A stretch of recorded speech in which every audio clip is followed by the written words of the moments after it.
It started as an ordinary Saturday afternoon. The kind of day where nothing extraordinary was meant to happen. I was cleaning out the closet, rummaging through boxes that had gathered dust over the years, sorting through forgotten memories. James had gone out to meet a friend, or so he said, leaving me alone in the silence of our home. As I reached the back of the closet, my hand brushed against something smooth and cool, a leather-bound journal. It was wedged between old sweaters and a pile of forgotten papers. I didn't recognize it, but curiosity got the better of me. At first, I thought it might be one of mine. Perhaps an old notebook I had misplaced. I turned it over in my hands, feeling the worn leather cover. When I opened it, the handwriting on the first page hit me like a jolt. It wasn't mine. It was James's. His handwriting had always been familiar to me, neat but with a slight tilt, as if he was always in a rush to finish his thoughts. But the words I read didn't feel like they belonged to the man I knew. The first line alone made my heart skip a beat. I can't stop thinking about her. My breath caught in my throat. For a moment, I told myself it couldn't mean what I thought. It had to be something else. Maybe a story he was writing or notes from a conversation.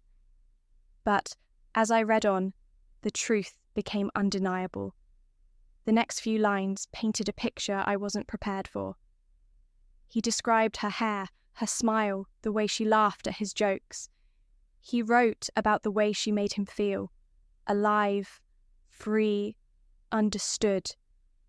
My hand shook as I flipped to the next page, and my eyes skimmed over more words that tore at the fabric of everything I thought I knew. He talked about their secret meetings, their conversations, and the emotions he claimed he couldn't control. I slammed the journal shut, my heart pounding so hard it echoed in my ears. For a moment, I sat there frozen, gripping the notebook as if letting go of it would somehow erase what I had read. My mind raced with questions I didn't want to face. Who was she? How long had this been going on? Was I the fool who had ignored every sign? I wanted to stop, to put the journal back where I found it and pretend I hadn't seen anything. But the pull was stronger than my fear. I opened it again, this time flipping through the pages faster, skimming for answers, for clues, for anything that might make sense of this chaos. The entries went back months. Each page was filled with more details. Her favourite songs, the way she smelled, places they went together. He described moments that felt too real to be imagined. There were dates written down, times recorded. My stomach twisted as I realised some of those dates coincided with times he had told me he was working late or out with friends. It was as if I were reading a stranger's thoughts. This couldn't be the same James who kissed me goodnight, who laughed with me over dinner, who held my hand when I felt lost. But the words on the page didn't lie. They were his, written in his own hand, and they betrayed a truth I wasn't ready to face. I wanted to scream, cry, throw the journal across the room. But instead, I sat there in silence, staring at the pages as the weight of what I had just discovered sank in. My life, our life, wasn't what I thought it was. And the worst part was, I didn't know what to do next. I closed the journal again, gripping it tightly as if it might vanish and take the evidence with it. My chest heaved with shallow breaths, my thoughts running wild. For a moment, I tried to convince myself it wasn't real, that there was some logical explanation. Maybe this wasn't what it seemed. Maybe James had written this as fiction, a fantasy, or even as a way to vent his frustrations. But deep down, I knew the truth. The words were too detailed, too raw, too personal. They weren't a story, they were his confessions. I stood up, pacing the room with the journal clutched to my chest. Every corner of the house felt unfamiliar, as if the walls themselves were conspiring to keep me in the dark all this time. I looked around, my eyes landing on our wedding photo on the dresser. The image of James smiling next to me, his arm around my waist, now felt like a cruel joke. How many times had he lied to my face, kissed me goodnight, and told me he loved me, knowing what he was doing behind my back. I sat back down on the edge of the bed, flipping through the pages again. This time, I read more carefully. There were mentions of specific places: a cafe downtown, a park we used to visit together, even a hotel. My stomach turned as I realized how close these places were, how easy it had been for him to slip away without raising suspicion. One entry mentioned a meeting planned for later that week. The date stared back at me, bold and mocking. It wasn't in the past. It was in the future. The air seemed to grow heavier as I processed that revelation. It wasn't over. It wasn't something from months ago that had ended and left only traces behind. This was ongoing. He was still seeing her. Even now, while I was sitting here unraveling our life, he was out there living a lie. I wanted answers, but the thought of confronting him made my stomach churn. What would I say? What would he say? Would he deny it? Try to twist it around on me? Or worse, would he admit it and tell me he loved her? The possibilities were endless, and every one of them felt like a dagger to my chest. I needed time to think, to process, to figure out what to do. As I turned the pages, another detail caught my eye: a name. It was written delicately, almost as if he had been hesitant to put it down. Sophia. My hands tightened around the journal as I repeated the name in my head. Did I know her? Had I met her? Was she someone from his work, someone I had smiled at, someone I had unknowingly welcomed into our life? The questions swelled in my mind, each one more agonizing than the last. I closed the journal once more, my heart pounding so hard it felt like it might break through my chest. My mind was racing, but one thought stood out above the rest. I couldn't let this go unanswered. Whatever was happening, whatever this meant for my marriage, I needed to know the full truth. I needed to uncover every lie, every betrayal. But the question lingered in the back of my mind, haunting and relentless. Could I handle what I might find? I sat there for what felt like hours, the journal heavy in my lap, my mind spiraling into places I didn't want to go. The name Sophia repeated in my head, over and over, like a drumbeat I couldn't silence. I tried to place her, to connect the name to a face, but it felt like searching through fog. There was nothing familiar about it, yet it felt like she was everywhere all at once. My curiosity was beginning to overpower my fear, and I knew I couldn't leave it at just a name. I had to dig deeper. I reached for my phone with trembling hands, opening James's social media. His profiles were usually quiet. He wasn't the type to share much about his life online. But now, every post, every comment felt like it was hiding something. I scrolled through his photos, looking for anything that might stand out, any clue that could connect to the name Sophia. There were photos of us, vacations, dinners with friends, pictures that now felt tainted. Each smile looked like a mask, hiding the lies beneath. Then I noticed something I had never paid much attention to before.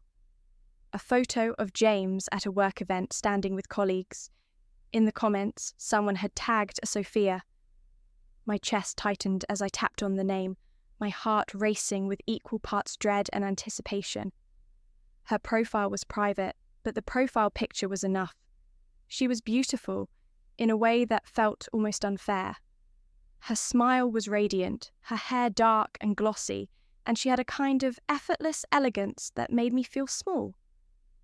My stomach dropped as I stared at her face, trying to imagine what it was about her that had drawn him away from me. Was it her confidence? Her charm? Or was it something I could never hope to compete with? Something intangible, something that made me feel invisible in comparison. I slammed my phone down, the sound breaking the heavy silence in the room. My emotions were teetering on the edge, a chaotic mix of anger, heartbreak, and confusion. I wanted to scream at him, to demand answers, but I didn't even know where to begin. What if I was wrong? What if there was more to this than what I had found? But deep down, I knew the truth. The journal didn't lie, and neither did the look on her face in that picture. She wasn't just some passing infatuation. She was real.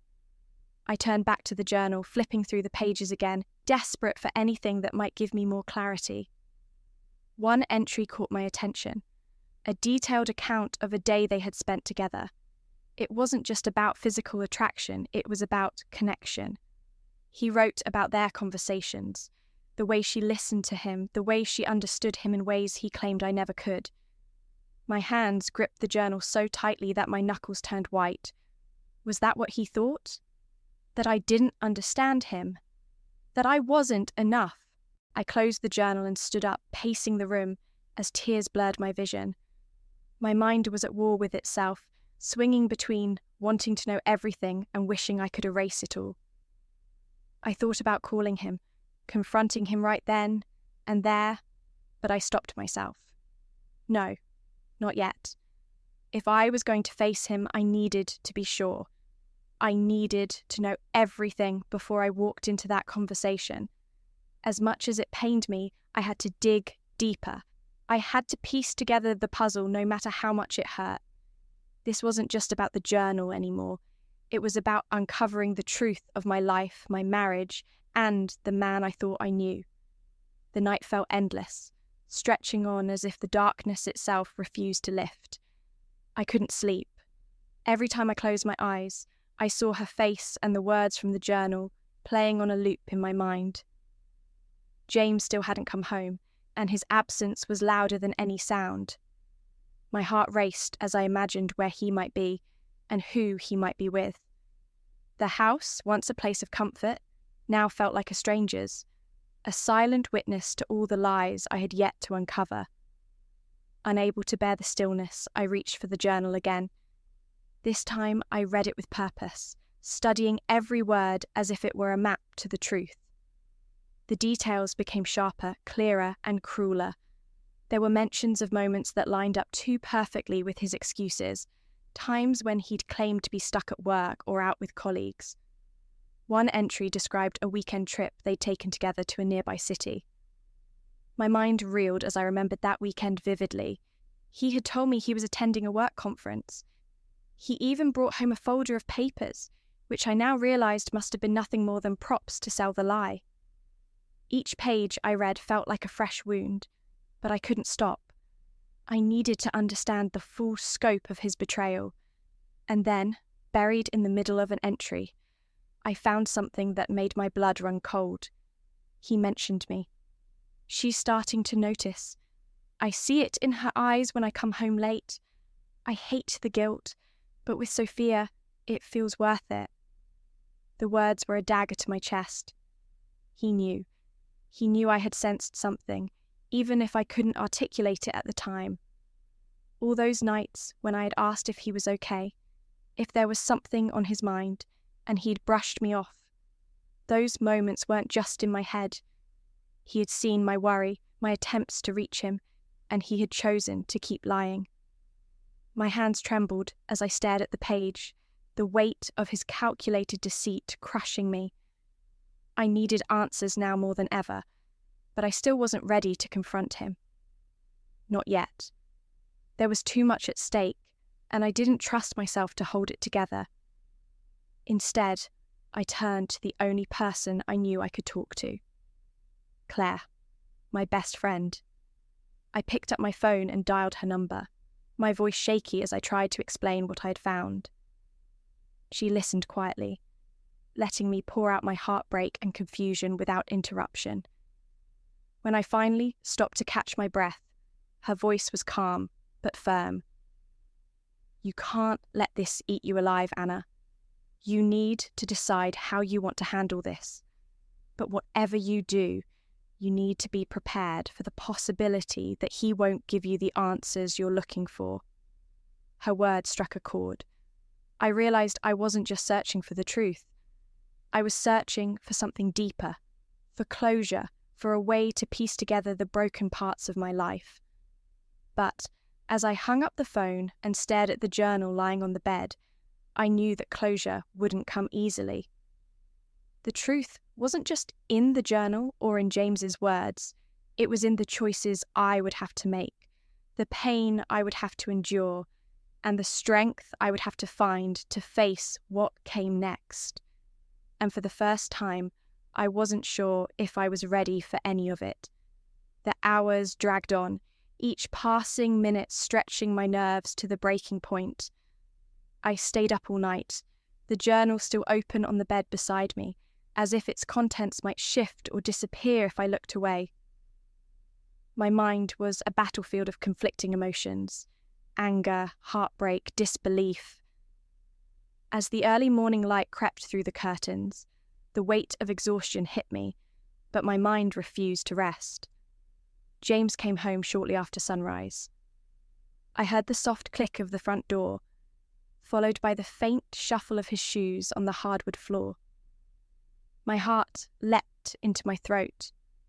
For a fleeting moment, I considered pretending I was still asleep, avoiding the confrontation altogether.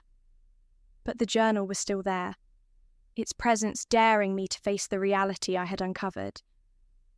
I sat up in bed as he walked into the room, his expression casual, almost tired. "Morning," he said, setting his keys down on the dresser. He didn't even look at me, oblivious to the storm brewing just beneath the surface. I studied him carefully, searching for any sign of guilt, any trace of the man I thought I knew.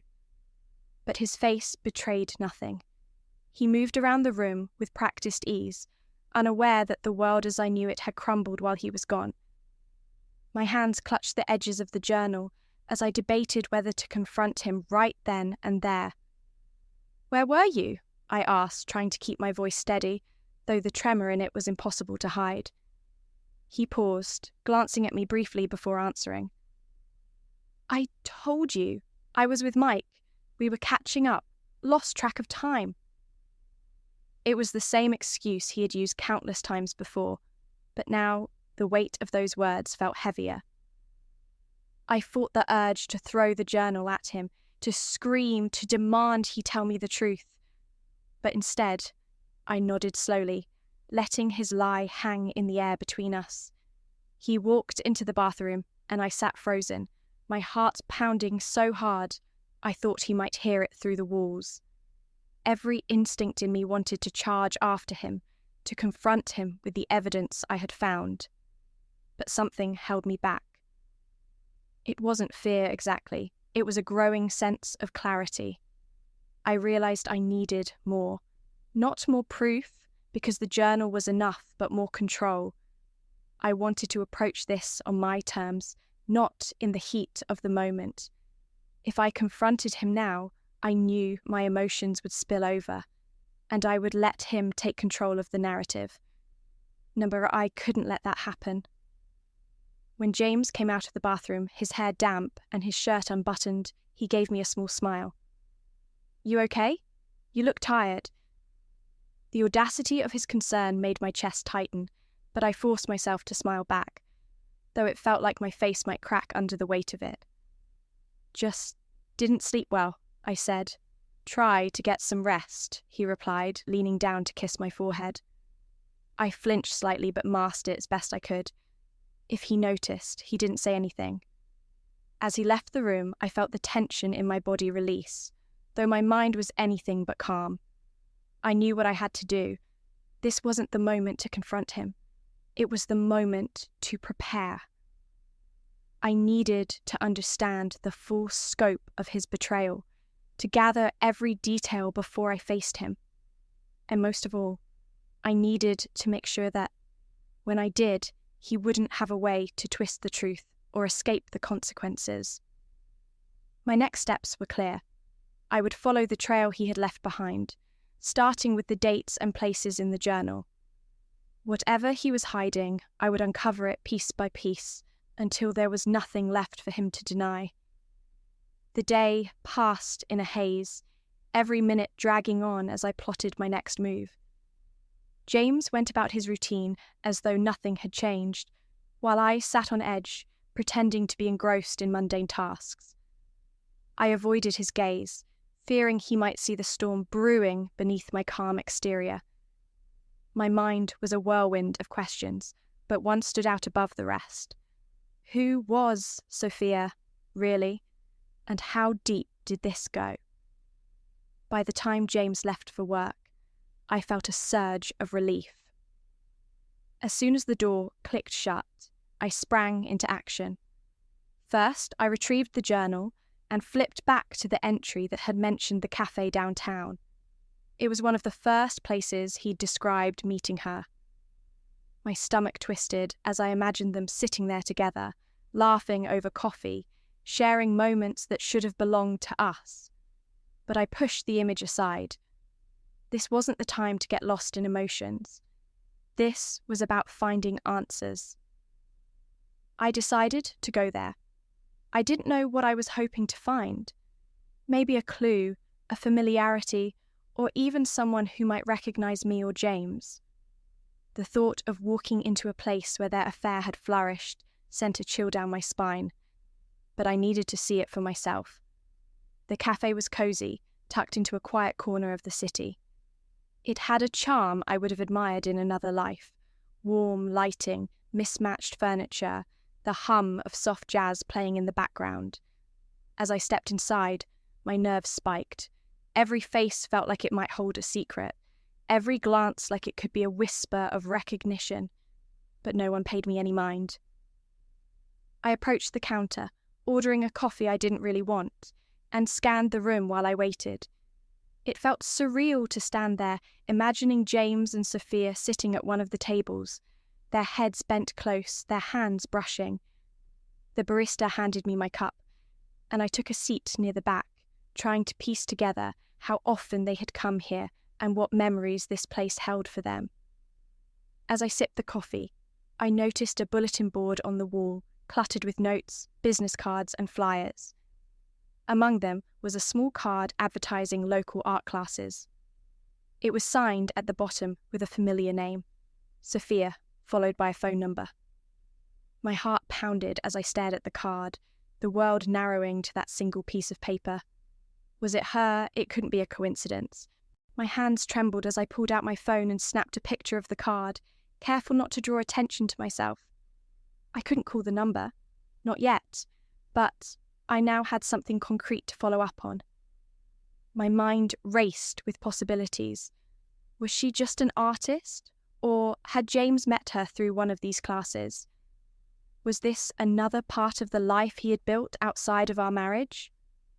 I stayed in the cafe for a while longer, letting the weight of my discovery settle in. The coffee had grown cold, but I barely noticed. I was too focused on what this new clue could mean. For the first time since finding the journal, I felt like I had a tangible connection to her, a thread that might lead me closer to the truth. When I finally left the cafe, the air outside felt colder, sharper. I clutched my coat tightly around me, my mind racing as I walked back to the car. I had a name, a number, and a new layer to the story that was slowly unraveling before me. But as much as I wanted to keep digging, I couldn't shake the fear that the closer I got to the truth, the more it would destroy me. I sat in the car for a long time, staring at the photo of the card on my phone. Sophia's name stared back at me, taunting me like a puzzle I couldn't solve. The phone number beneath it felt like a lifeline and a threat all at once. My fingers hovered over the keypad, itching to dial, but my heart raced at the thought of what I might hear if she picked up. What would I even say? What if she didn't know about me, or worse, what if she did? I closed my eyes and took a deep breath, trying to steady myself. This wasn't the moment to act impulsively. If I made the wrong move, I could lose the chance to uncover the full truth. I needed to be methodical, patient, even though the urge to lash out and demand answers was nearly overwhelming. Instead, I decided to do something safer, something that wouldn't expose me just yet. I searched for her name online. It was a long shot, but I needed to see if I could find anything. Social media profiles, websites, anything that could give me a clearer picture of who she was. After a few minutes of scrolling, I found her. Her social media accounts were public, and as I clicked through her photos, my stomach churned. She was everything James had described in his journal, radiant, confident, and strikingly beautiful. Each post painted a picture of a woman who seemed happy, carefree, and utterly unaware of the chaos she had stirred in my life. There were photos of her at art exhibits, smiling with friends, and even posing in places that felt painfully familiar. One picture, in particular, stopped me cold. A selfie taken outside the cafe I had just left. The caption read, "Where the magic happens." My pulse quickened as I scrolled further, each new detail slicing deeper into me. There were subtle hints in her posts that made my imagination run wild. Cryptic captions, smiling faces, places she and James might have gone together. But the worst part was that she seemed so normal. She wasn't the villain I had built up in my mind, the heartless woman who had stolen my husband. She looked like someone I could have been friends with in another life, someone I might have trusted, and that realization made it hurt even more. I put my phone down, my head spinning.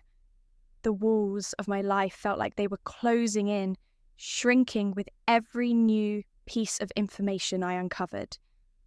This wasn't just about James anymore. This was about her too, about the life they had built together in the shadows of my own. As the day slipped into evening, I found myself questioning everything. Had I been blind? Had I missed the signs all along? Or had James been so careful, so calculated, that I never stood a chance? I replayed moments from our marriage in my mind, looking for cracks I had ignored. The late nights, the sudden interest in his appearance, the vague explanations for his absences, they all seemed so obvious now, but at the time, I had dismissed them as normal, everyday things. I couldn't stop thinking about the phone number. It felt like a ticking time bomb, daring me to call and see where it would lead. But I still wasn't ready. Not yet. I needed more time, more information, and most of all, more strength. This was a war I wasn't prepared to fight just yet, but the battlefield was already set. As I sat there in the growing darkness, the weight of my decision pressed down on me. I didn't know how far I was willing to go or how much more I could handle. But one thing was clear. I couldn't turn back now. The truth was out there, and no matter how much it hurt, I had to see it through. The next morning, I woke with a heavy sense of determination, even though the knot in my stomach hadn't eased. I couldn't ignore this anymore. I couldn't keep pretending that life would somehow return to normal if I left it alone. I needed answers even if they tore me apart in the process. I decided to take the next step. Sophia's number was a risk I still wasn't ready to take, but her social media had given me something else, an address. One of her posts had tagged a location in the background of several pictures, a small art studio in the city. It wasn't far, and the idea of seeing her space, of piecing together more of her life, felt like the only way to move forward. I told myself it wasn't about stalking or confrontation. It was about understanding, about preparation. I arrived at the studio mid-morning. The building was quaint and inviting, with large windows that revealed a vibrant array of paintings and sculptures inside. My hands felt clammy as I stood outside, debating whether to step in. Part of me wanted to turn around and leave, to pretend I hadn't come this far. But I knew that if I walked away now, I'd never forgive myself. I pushed the door open, the small bell above it jingling softly. The space smelled faintly of paint and wood shavings, the air thick with creativity and warmth. A young woman at the counter looked up and smiled. "Hi, welcome. Are you here for the gallery or the classes?" Her friendly tone caught me off guard. My mind scrambled for a response.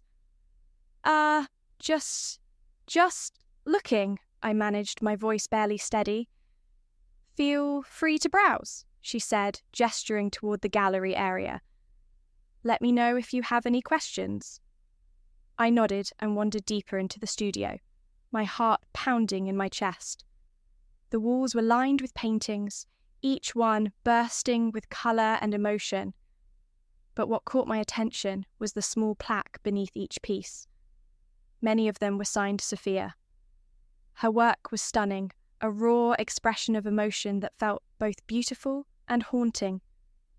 Each painting seemed to tell a story, but I couldn't help but wonder how many of these stories James had heard from her own lips. My eyes landed on one piece in particular, a large, abstract painting with swirls of red and gold. The title read, "A Love Untamed." My breath caught. Was this about him? About them? My mind raced with possibilities, each one more painful than the last. I moved on quickly, not wanting to linger too long, in case someone noticed my growing unease. Toward the back of the gallery, there was a small workstation with canvases and brushes scattered across the table.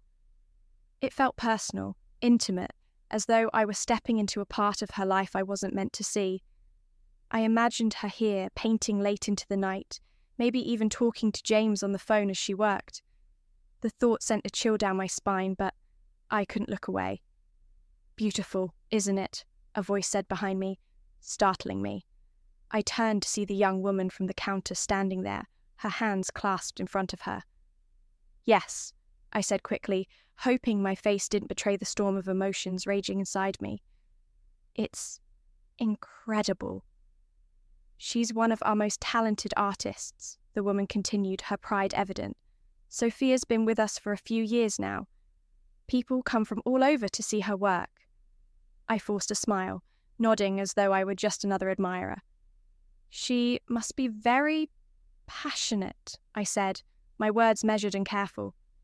"Oh, she is," the woman replied, leaning in slightly as though sharing a secret. "And so dedicated. She's always here, working on something new. Her boyfriend even stops by sometimes. It's sweet, really." My stomach dropped. Boyfriend. She had just said it so casually, like it was common knowledge. My vision blurred as I tried to hold myself together, forcing my breathing to stay even. "Oh, that's nice," I said, my voice tight. "He must be proud of her." The woman smiled. "He is. They seem really happy.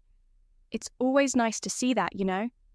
I nodded, unable to say more, and excused myself quickly. As I walked out of the studio, the fresh air hit me like a wave, but it did nothing to calm the storm inside. The word boyfriend echoed in my mind, each repetition cutting deeper. There was no doubt now. James wasn't just cheating. He was living an entirely different life. A life where he wasn't just a husband, but someone else's partner, someone else's confidant, someone else's everything. I felt sick, as though the ground beneath me was shifting and I couldn't find my footing. Every step back to my car felt heavier, as if the weight of this new revelation was pressing down on me. When I finally slid into the driver's seat, I gripped the wheel tightly, staring blankly ahead. I had come looking for answers, and I had found them. But they weren't answers I could easily digest. They weren't pieces of a puzzle that fit neatly together. They were shards of a truth that was cutting me apart, bit by bit. And now, I was left with one question. How much more of this could I take? The drive home was a blur. My thoughts churned like a storm, each revelation striking harder than the last. James had built an entirely separate world, one where he wasn't bound by vows, loyalty, or the life we had built together. And now, I had stepped into it, seen it with my own eyes. The word boyfriend echoed in my mind like a cruel taunt, cementing what I had suspected but hadn't wanted to believe. He wasn't just having an affair. He was fully invested in someone else, in a way that felt deeper than I could bear to imagine. When I got home, the silence of the house was suffocating. Every room felt like it was mocking me, filled with memories that now seemed like lies. The laughter, the promises, the love, it all felt tainted, like an elaborate performance. I dropped my bag on the counter and sat down at the kitchen table, staring blankly at the journal lying there. For the first time, I hated it. Hated the pages that had revealed the truth, but also shattered my world.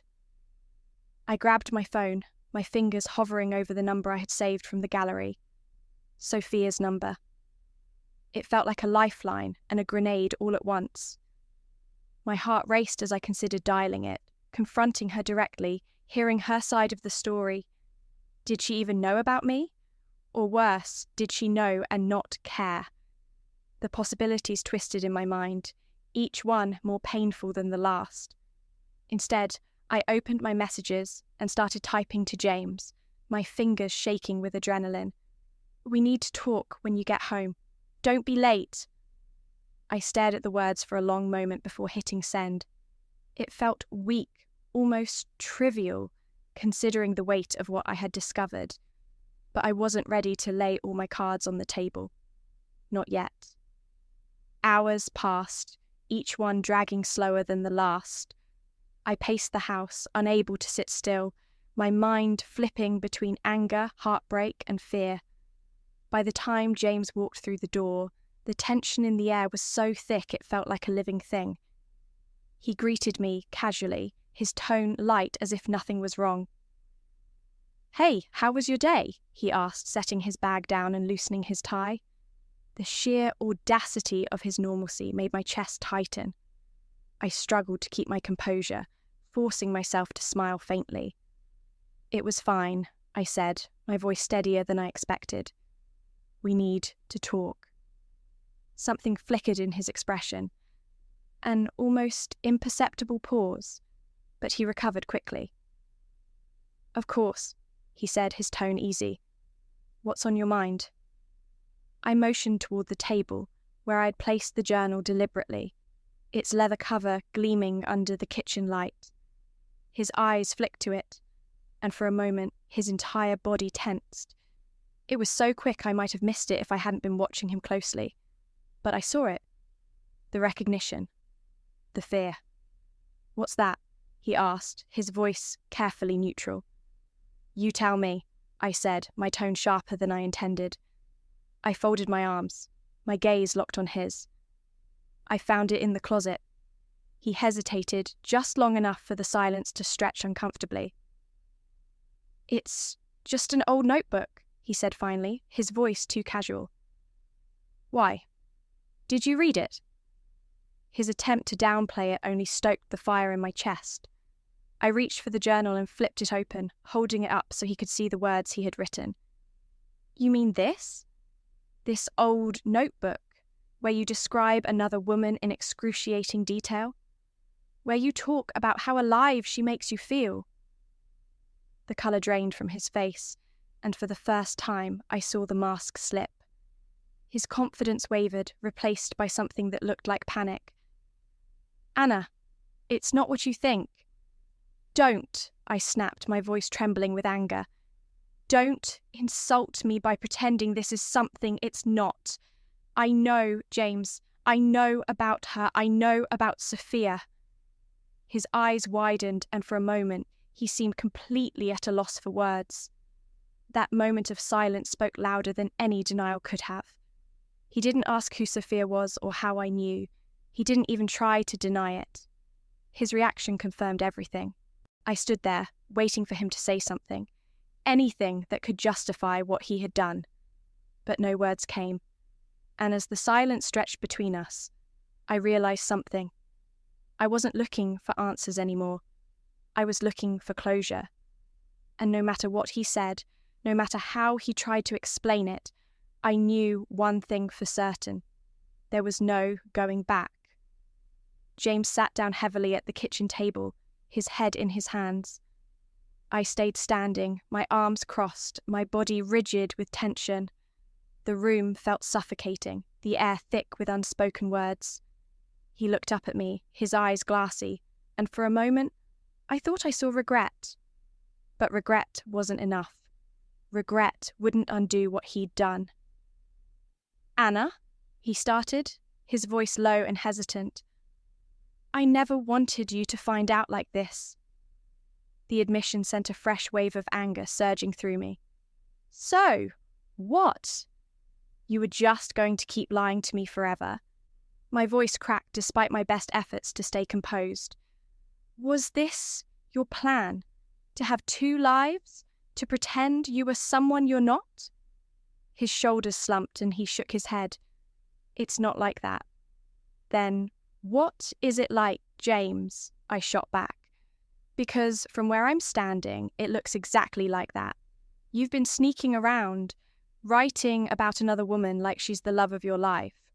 So, tell me, what is it like?" He hesitated, his hands gripping the edge of the table. "I didn't mean for this to happen," he said finally. It just happened. I didn't plan it." I let out a bitter laugh, shaking my head. "You didn't plan it. That's your excuse. You didn't plan to betray me, to lie to me, to build an entire relationship behind my back. Do you even hear yourself?" "I'm sorry," he said, his voice cracking. "I didn't know how to stop it. I didn't know how to tell you." "You didn't know how to stop it because you didn't want to stop it," I said, my voice steady now, my anger sharpening into something cold and pointed. "And you didn't know how to tell me because you were too much of a coward to face what you've done." He flinched at my words, but I didn't care. I was done holding back, done cushioning the blow for him. He didn't deserve that. "I need to know everything," I said, my tone firm. "No more lies. No more half-truths. Who is she? How long has this been going on?" He hesitated, his gaze dropping to the table. "Her name is Sophia," he said softly. "We met a little over a year ago. She is an artist. I met her at one of her exhibits. At first, it was just talking. I didn't think it would go anywhere, but it did." I felt a sharp pain in my chest, but I forced myself to keep listening. "A year," I repeated, my voice barely above a whisper. "You've been lying to me for a year." He nodded slowly, his silence confirming the betrayal I had only begun to grasp. My mind raced, piecing together the timeline. A year of missed dinners, late nights, vague excuses. A year of me living in blissful ignorance while he built a life with someone else. "Do you love her?" The words slipped out before I could stop them, and the room fell silent. My heart pounded as I waited for his answer, dreading it but needing to hear it. He hesitated, his jaw tightening. I don't know," he admitted. "It's different. What we have, it's different from what we have." His answer hit me like a punch to the gut. Different. Not better, not worse. Just different. I didn't know whether to scream or cry or walk out of the room. How could he reduce everything we'd built together, everything we'd shared, to something so meaningless? "And me?" I asked, my voice trembling. "Do you love me?" His eyes met mine, and for a moment I saw the man I thought I knew. The man I had loved, trusted, and built my life with. "Yes," he said, his voice barely audible. "I do love you, Anna. I always have." His words felt hollow, like an echo in an empty room. I shook my head, tears spilling down my cheeks. "Love isn't supposed to feel like this," I said, my voice breaking. "Love isn't supposed to hurt this much." He reached out as if to comfort me, but I stepped back, the distance between us growing wider with every passing second. "I need time," I said, my voice steadier now. "I can't do this right now. I need space to figure out what's next." James nodded, his expression crumpling as he realized the gravity of what was happening. "I understand," he said softly. "Take all the time you need." I walked out of the kitchen without another word, my mind spinning with the weight of everything I had learned. The truth was out now, and there was no undoing it. My marriage, my life, it was all hanging by a thread. And for the first time, I wasn't sure if I wanted to save it or let it fall apart.